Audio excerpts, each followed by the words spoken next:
बऱ्याच दिवसानंतर असा ऊन पडलेला आहे, कारण रोज आमच्याकडे मळं बसतात, पण काय पाऊस तर अजिबात पडत नाही. त्याच्यामुळे ऊन बघण्याचा काही संबंधच नाही.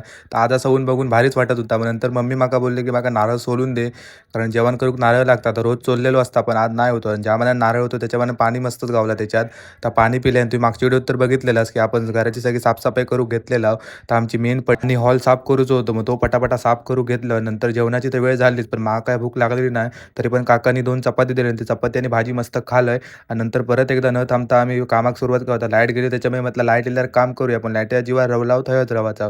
म्हणून 3 वाजता काम करू घेतलं. मस्त लादी आणि पुसलं एकदम चकाचक केलं. आणि आता काम करताना आमका हे मच्छर जाम डिस्टर्ब करत होते म्हणून काकाने धुमी घातल्यानी होती.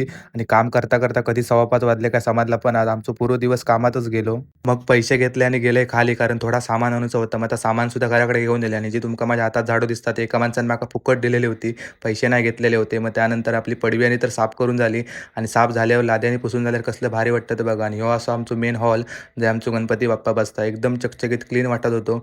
आणि ह्या किचन, आता किचन तर काय सांगायचीच गरज नाही. सगळे सामान एकदम नीटनेटके लावलेलं होतं, त्याच्यामुळे भारी दिसत होता. व्हिडिओ आवडला असेल तर लाईक करा, सबस्क्राईब करा. इंस्टाग्रामवर बघित असाल तर फॉलो करा.